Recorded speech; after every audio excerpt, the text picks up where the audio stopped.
Welcome to Leading Through Change, the podcast for purpose-driven leaders who know there's a better way to navigate crisis, complexity, change, and uncertainty. I'm your host, Melissa Agnes, founder of Crisis Ready Institute, creator of the Crisis Ready certification, and passionate believer that the way that we've been taught to lead no longer serves us. In fact, it often creates more harm, more disconnection, and more fear, and it's time to change that. If you're feeling called to lead differently, not from control, but from connection, not through reaction, but through aligned action, then you are in the right place, and I am so glad you're here. So I would like to start today with a guiding thought that might either pique curiosity or inspire some kind of thought process from you. And that thought is, we've been taught to think our way through leadership decisions. But what if everything that we've been taught with regards to that is entirely wrong?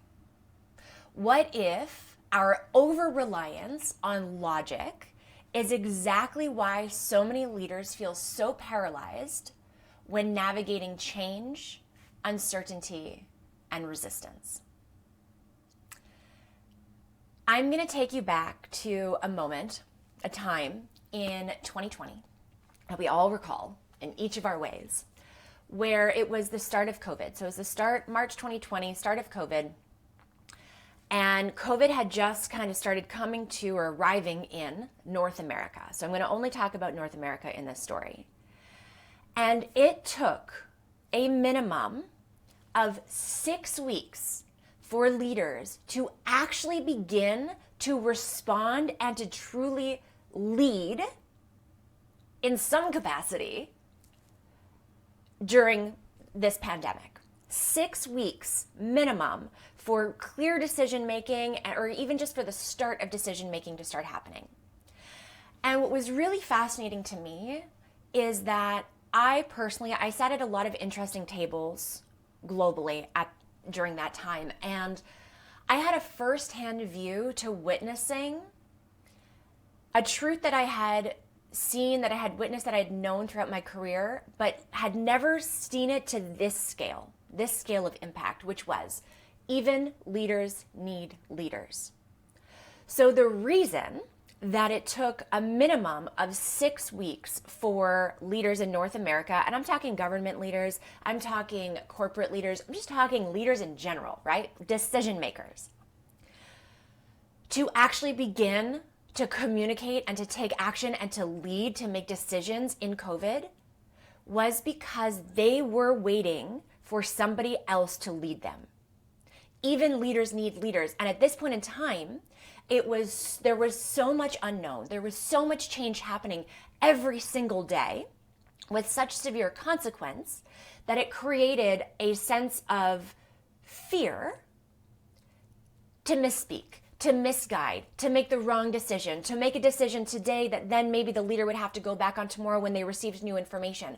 So as a result of this uncertainty, there was this gap in true leadership, in action, in communication, and in actual crisis management. And in that gap, in that silence, what happens? More fear builds. In that silence, leaders who should have had ownership of this narrative, that we needed to have ownership of this narrative, of this crisis, we're losing not just the narrative or ownership over the narrative, but we're losing trust. Trust was beginning to erode.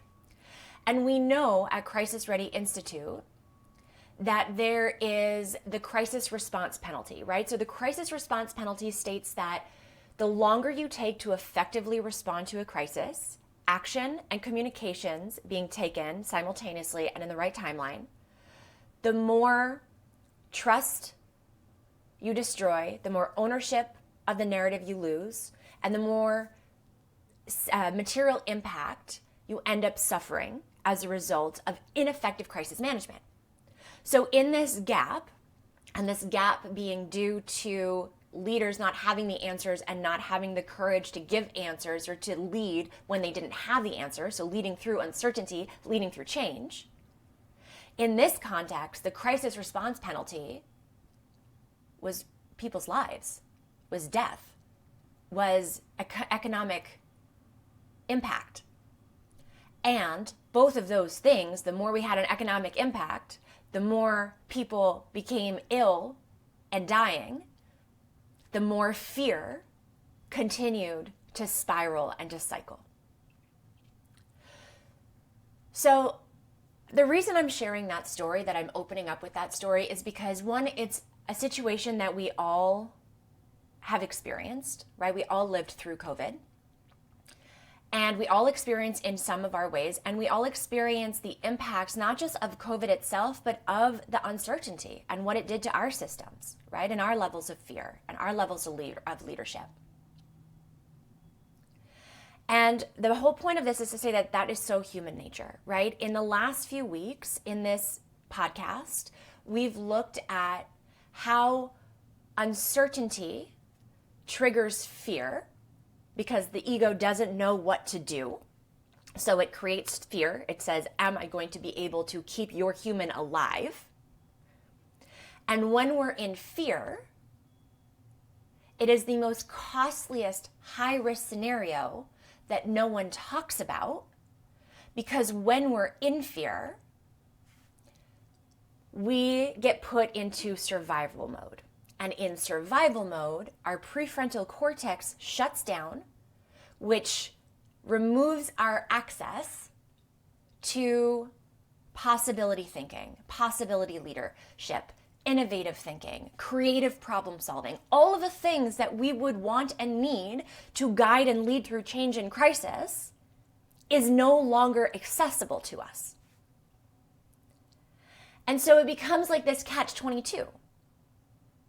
You're supposed to be logical, and you need to respond as effectively and as in the right timeline in times of change and uncertainty and crisis. Otherwise, you suffer a crisis response penalty.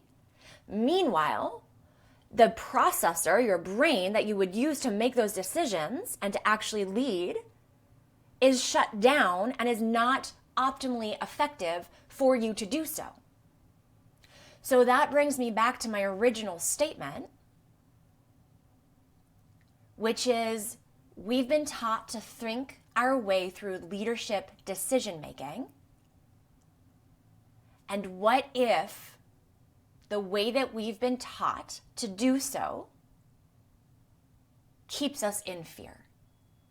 What if the way that we've been taught to do so doesn't actually serve our highest leadership potential, that those that we are leading actually need us to rise and step into to alleviate pain and suffering in the midst of change, chaos, uncertainty, and crisis? So, that being said, I want to switch gears a little bit to what do we do, right? If that's true, which it is, what do we do? What does that mean? How do we relearn the way to process information so that we can effectively lead? There is information floating all around us all the time.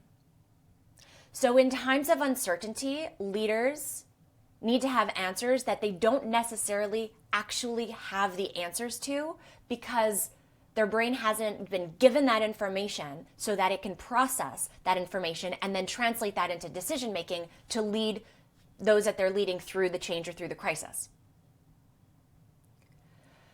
But because our society has put so much value on our cognitive brain, on our brain, on our logical thinking, we've cut off the access to the part of our system, of our bodies, that actually can feed us the information that we're seeking in moments of uncertainty so that we can lead. That information is available to us all the time. So quantum physics tells us that we are all energy. We have a physical body, we have an energetic body. Everything that exists in our world comes from energy. Energy is frequency, information, and intelligence. And unless we are tapped into our body and we realize that in order to access that information, we need to understand that it's not just our brain that is going to give us the opportunity to do so, we're never going to move more quickly out of fear into creation so that we can lead through uncertainty. So last week, I started talking a little bit about the 3 brains that our system as human beings has. We have our brain, we have our heart brain, and we have our gut brain. And right now, as I just mentioned, society has only put value on the brain. Fear lives solely in the brain. It's funny to say brain all the time. Fear lives solely in the brain. So if we want to come out of fear and into creation and receive the information that we need in order to make clear decisions in moments of uncertainty, we need to get out of our brain and into the other brains of our system. The other 2 intelligence centers of our system. So looking quickly at each of these different brains within our system, we have the brain, cognitive intelligence, okay? This brain is the central processor of logic, language, and reasoning. It receives and interprets input from both the heart and the gut, though it's often mistaken and seen as the sole command center of our thinking and our decision making. It tends to dominate in Western culture, which is why so many people are disconnected from the deeper wisdom that lives in your body. So that's the brain. Then we have the heart brain. Again, I talked a lot about the heart brain last week, or just the heart's electromagnetic field last week. So go back to that episode. That's episode 2. However, for the purpose of this conversation, the heart has its own intrinsic nervous system with over 40,000 neurons, which means it can literally think and feel. The heart is our portal to the information that is around us all the time in energy and wave form. The heart's electromagnetic field, the more that we've exercised this muscle, the more that we can access it, the more that we can open it and amplify it, the easier we will gain access and intake the information that's around us all the time, that our brain is seeking in moments of change, when we're leading through change, for clarity. If we tap into the heart, we gain access to it. So through electromagnetic signals, the heart sends more information to the brain than it receives from the brain, because it's intaking the information from the world around us. It detects and responds to energetic cues in the environment. It picks up on emotion, on intention, and resonance before the brain cognitively registers a situation.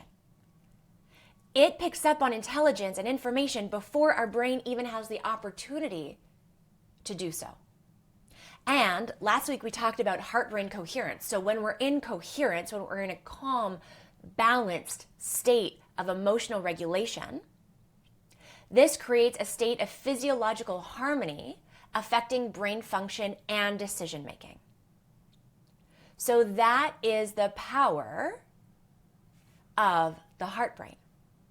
Then let's go to the gut brain. The gut brain is intuitive and intuitive intelligence. So it is the enteric nervous system, is our gut, and it contains over 500 500 million neurons. The heart contains 40,000 more and more neurons, whereas the gut brain contains over 500 million neurons and is sometimes referred to as the second brain. So, factually speaking, the gut brain is deeply tied to intuition, instinct, and subconscious processing.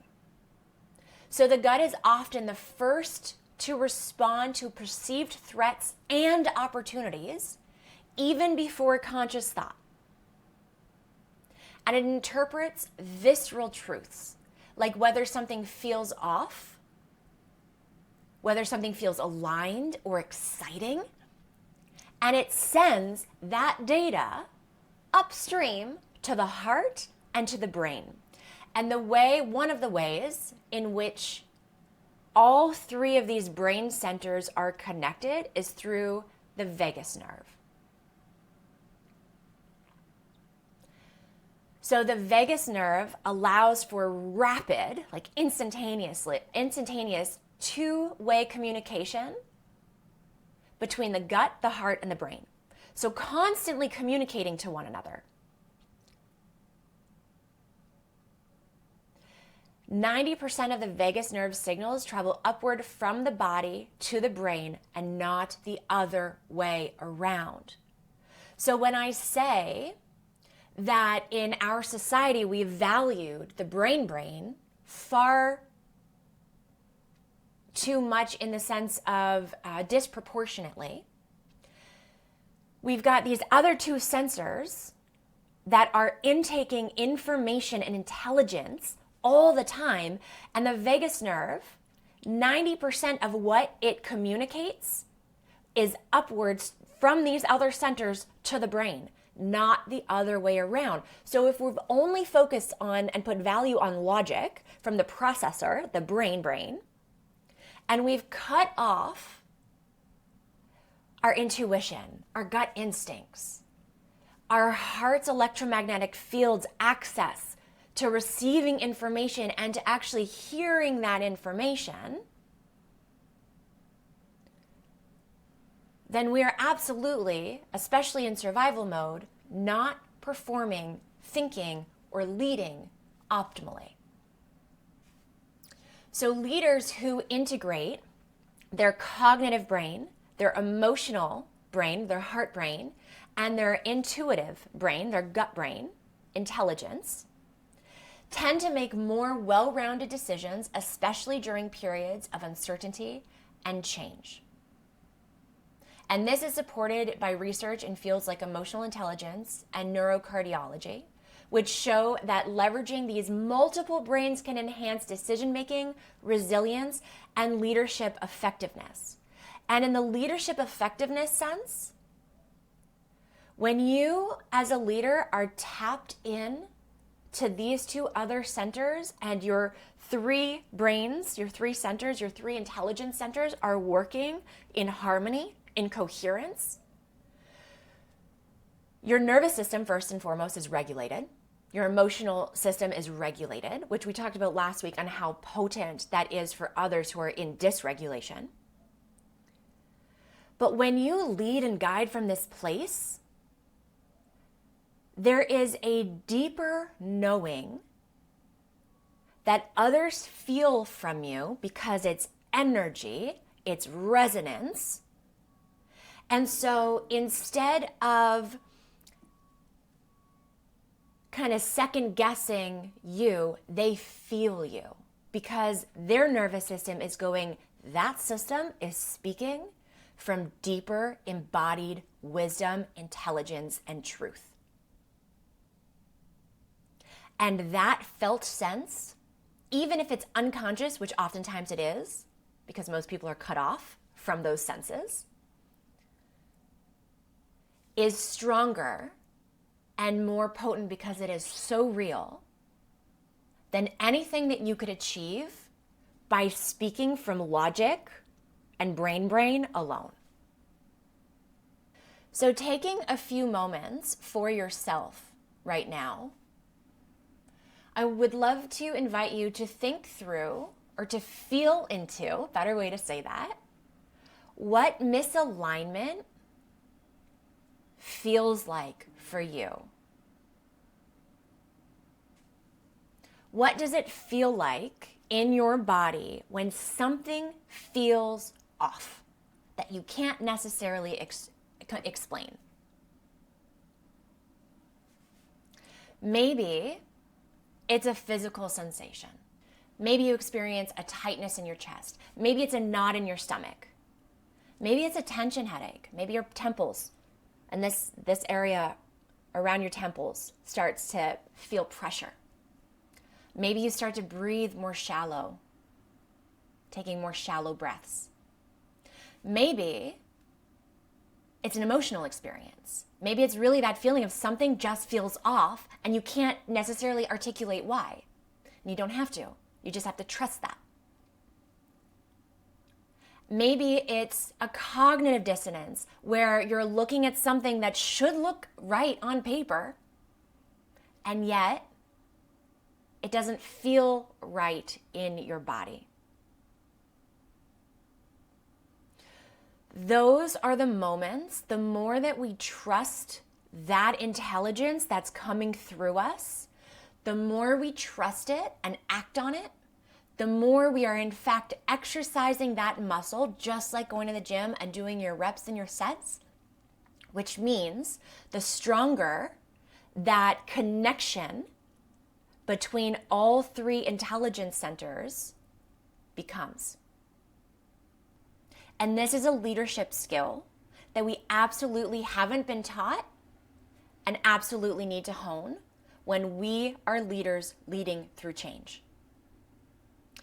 And I said it earlier, but I'll say it again. The most fascinating part is that when you make decisions from this integrated place, other people feel it. They may not be able to articulate why, but they sense that you're operating from a deeper level of knowing. And that's what creates the kind of trust that makes people willing to follow you, even through uncertainty, even through fear. So I'd like to start reframing the idea. Sometimes you feel off and you're like, oh, what's wrong with me? Right? I feel like people say that a lot. What's wrong with me? I don't know why I'm feeling this way. And I'd like to reframe that right here and right now and moving forward. Reframe that narrative to something's trying to emerge through me. That reframe completely can transform how you see it and how you open up your access to actually receiving the wisdom, the clarity, the guidance, the information that is trying to emerge through you. And in order to do this, you need to have access to your body. In order to do this, you need to feel the signals that your body is sharing with you all the time. And this takes practice. And you don't just need to feel it, you need to develop a relationship with your body, with these intelligence centers, so that you can hear it and then you can trust it. Because that is where true visionary leadership, when you're leading through change, comes from. And that is why we do these drop-ins each and every week. So that every week you have a space to come to develop deeper connection with your body. You have a place that permissions you to take 12 minutes to set everything else aside, to create connection, to get out of the chaos and the noise and the stress and the survival that most people live in 70% and more of the time, and to begin to develop this relationship and gain deeper trust with the information that your body provides you with. So that when you're leading through change, you have easier access to the information the rest of the world is only attempting to find through their brain. Which means that they won't find it, which means that if history cycles, which it does, there's going to be a gap between uncertainty and decision-making, true leadership, and in that gap is where the crisis response penalty lies, or in that gap is when you rise and you lead. Because now you have access to deeper wisdom, to deeper intelligence, and you feel less uncertain. So let's do this. Let's do our drop-in for today. Today's drop-in is purposeful, as always. And the structure that we're going to flow through, which I'd just like to give you a heads up, you don't have to think about anything. I'm going to cue everything through this drop-in, is first to ground yourself and to begin to regulate your nervous system. So we're going to do that by tapping into the body, by dropping into the body. Then we're going to move to the heart, and we're going to do a heart portal activation. So we're going to activate your heart's electromagnetic field. Then we're going to drop even lower into your body, into your gut brain. And my invitation for you right now is, if you have a question that you have been seeking logically to find answers to, but you've been stuck, or the clarity hasn't come to you yet, I want you to take a moment right now and think about that question, that piece of information you're seeking, the leadership decision you have to make that you haven't gained clarity around. Just take a moment right now to think about what that question is.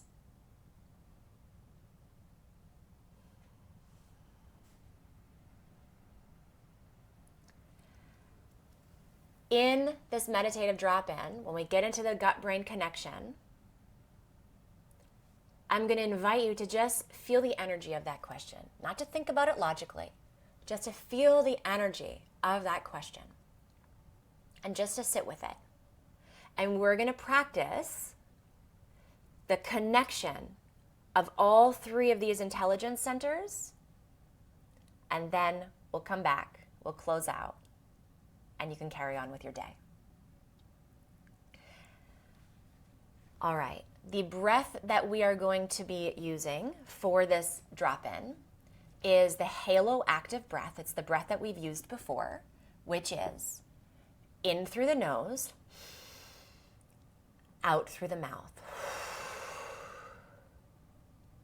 with intention. And from time to time, I may invite you to do a bottom hold. A bottom hold is when we release all of our breath on the exhale. You're going to empty all the breath out of your system, and you're just going to hold your breath at that bottom for as long as feels comfortable to you. When you hold the breath, because you're going to be actively breathing the way that we're going to be actively breathing, there's going to be a lot of oxygen surging through your body, which means that you can actually hold your breath for a lot longer than you otherwise could, than you could in just normal breathing. So when you do that bottom hold, the invitation will be to feel more deeply into your body, to just feel what's there, what's present with you now, and then to come back to the breath, which is the halo active breath, where you're going to deep inhale through the nose, exhale through the mouth. Okay, so let's do this. Getting yourself ready, shutting down all distractions, finding yourself in your seat, on your couch, laying down, whatever feels good to you. This is your moment. Your about 12 minutes just for yourself. If you are driving, if you are doing anything where this is not the time for you to sit and do a drop-in, then you can pause this recording and come back to it when you have the time and the space to do this. All right, so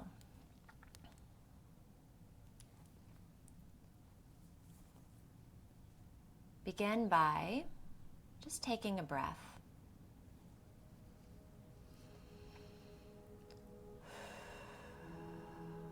Shutting down your eyes.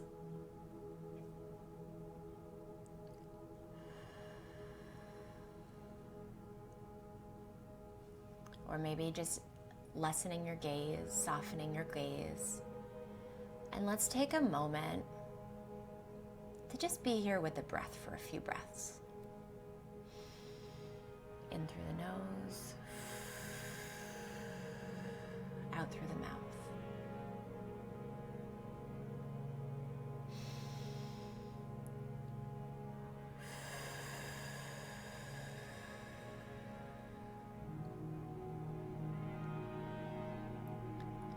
And as you breathe, the invitation is to feel into your body. What do you feel? Is there a tightness somewhere? Is there a contraction somewhere? As you scan your body, breathe into those spaces of contraction. Just bring some breath and some awareness, and in essence, some love to those spaces.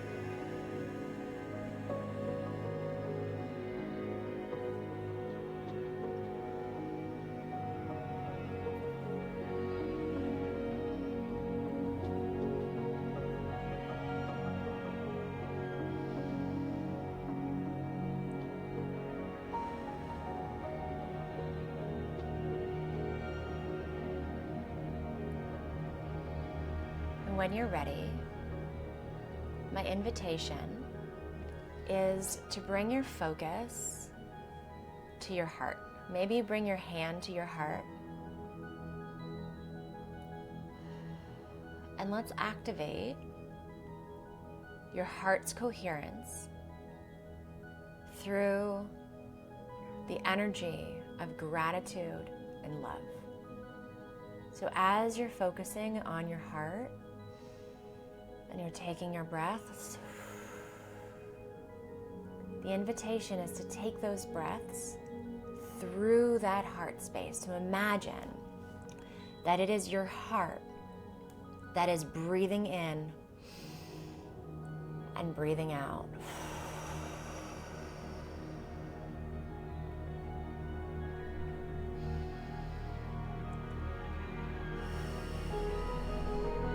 What I mean by activating your coherence through gratitude and love is by activating those sensations, activating those thoughts or those feelings, thinking of something that brings you the energy of love as you breathe in and out of your heart space.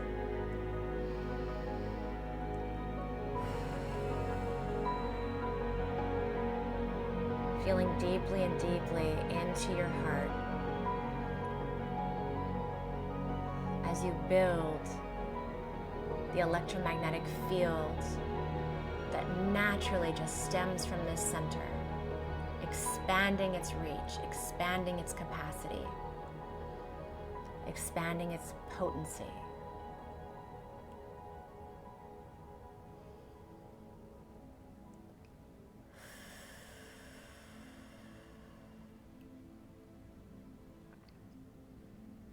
How much more deeply can you breathe from this center? How much more deeply can you feel into your heart with every breath?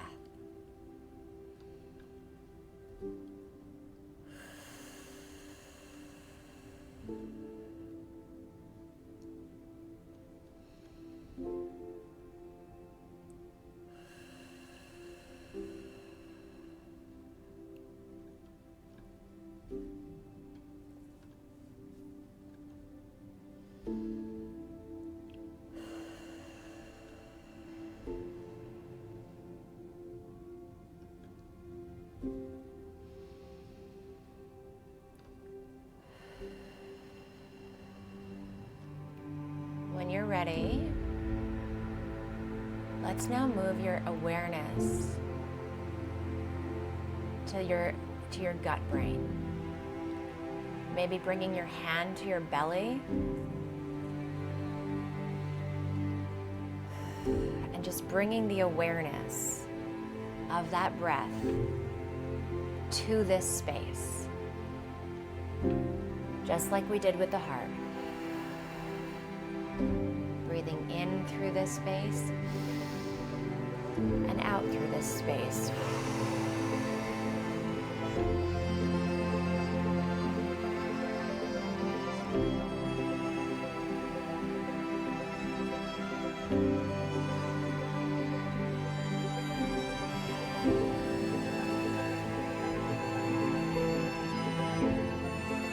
And when you're ready, we're going to do a bottom hold.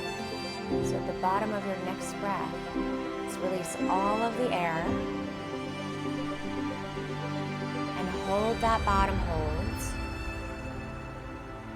as you feel into your body, as you feel into your gut brain, into your belly.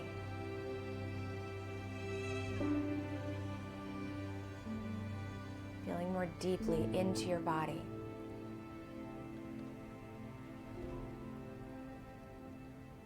When you're ready,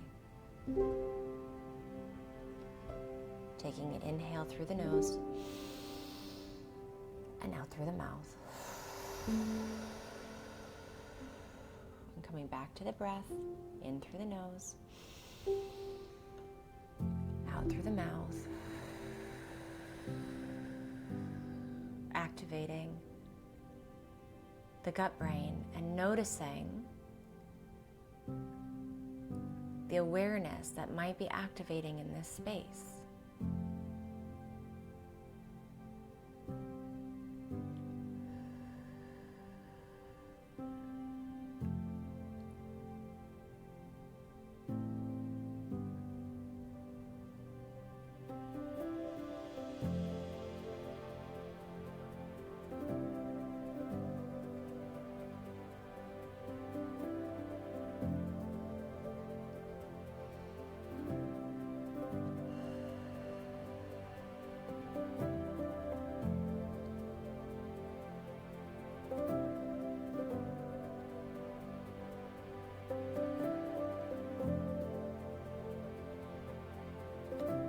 Ready,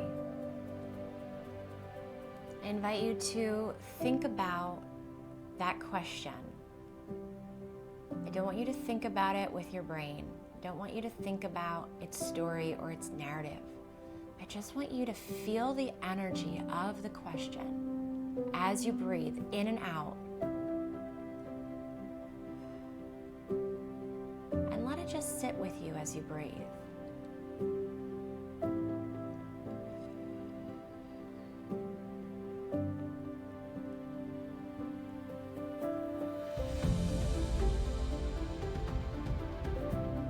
As you're breathing, see if you can hold both intelligence centers, your gut brain, your heart brain. See if you could imagine a line, a cord that's attaching both of these centers inside your body.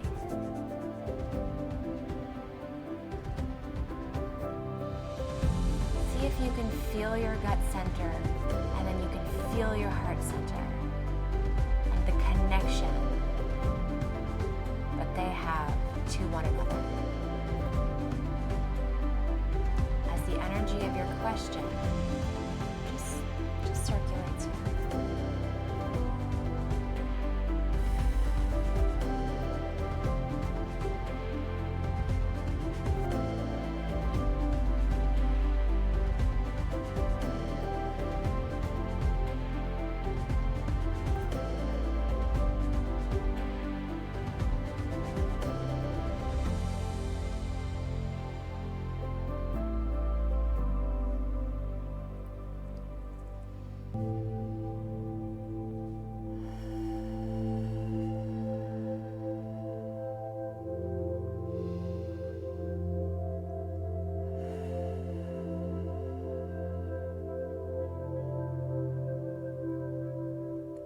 Bottom of your next breath, letting out all the air. And let's do a final bottom hold. And as you do this hold, just feel what's present. Feel the energy surging through your body.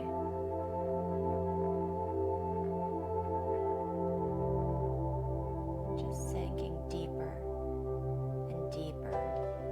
into your body. And when you're ready, last few moments of breath in through the nose,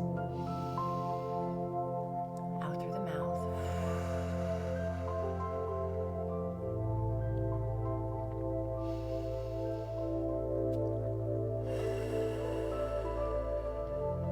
Coming back to the heart space.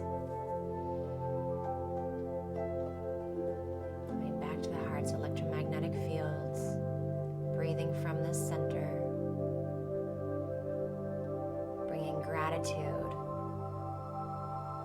to these centers, to these deep centers of intelligence that reside in your body, to which you always have access to find clarity, to find guidance, find insight and foresight.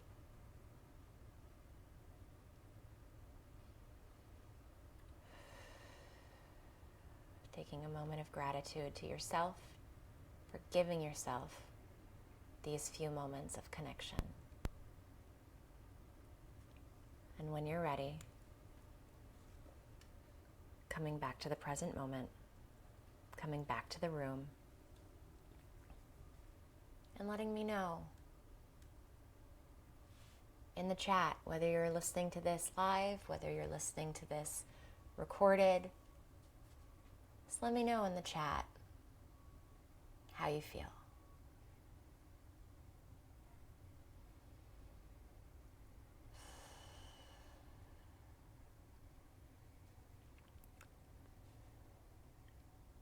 This is something that most leadership development courses, crisis communication, crisis leadership programs miss entirely, because this is something that our society has not valued. Therefore, this information has not been accessible to us in a way that we could all most benefit. Which means that there's a massive opportunity for you to learn how to access the deeper wisdom, the intelligence, the clarity that your body actually has access to by learning to drop into your body, to strengthen the heart's electromagnetic field and your gut brain and your connection from both to your brain, so that you can make decisions with clarity, even in moments where others are uncertain. When you operate from body wisdom, it doesn't just change your decisions, it changes how others respond to you. There's an energetic quality to aligned leadership that people feel before you even open your mouth to speak. They may not have the language for it, but they sense that you're operating from a place of deep knowing, of deep wisdom, of deep clarity, and of deep truth. And that's what creates the trust and the safety for their system to lean in and to follow your leadership. This is what it is to be in coherence. This is what it is to be in alignment. And this is what it is to lead from your whole being, not just a portion of your being. Your team's nervous systems actually entrain to yours. When you're regulated and aligned, others feel safe to take risks, to be innovative, and to trust the direction that you're leading them towards or leading them in. And the way we've been taught to lead doesn't give us access to the intuitive wisdom that you actually have available to you. So your body already knows the answers, but you've been trained to ignore your most sophisticated guidance system until now. Until you remember otherwise. And in that remembrance comes a superpower that you can strengthen and gain access to. This is exactly what we teach in the Crisis Ready certification. Not just the theory of body wisdom, but the practical skills to access it under pressure in real time when the stakes are the highest. When everybody else is uncertain and frozen in the fear of that uncertainty, you get access to clarity, to wisdom, to information, to guidance, and you get to rise and lead effectively with pure resonance. Our graduates from our certification program report something fascinating. They report that they make decisions faster and with more confidence and clarity, not because they have more information, but because they're accessing information that others aren't even aware exists in those moments of uncertainty, in those moments where they have to lead through change and through resistance. So if there's any part of your body that is saying, I want to learn more about this, this is a yes for me, then you are very likely the type of leader that this certification, which is unlike anything else that's on the market, was created for. And our next cohort, we have new cohorts beginning every month, and our next one begins in June. And this work will literally change the way that you show up as a leader every day, and even more so when it matters the most. DM me, email me, or go to crisisreadyinstitute.com, click on the Get Certified link, and schedule a discovery call if you'd like to learn more and start to truly embody this type of leadership. And in the meantime, you can tune in here every week. This podcast is provided live. It is a live experience every single week, Tuesdays, 8 a.m. Eastern on LinkedIn Live. All you have to do is follow me on LinkedIn, click the bell so that you get notified when we go live, or put it in your calendar. And if you can't make the live events, then every live event is then transformed into a podcast and available to you wherever podcast streams and on YouTube. Until next time, stay grounded, stay open, and stay connected.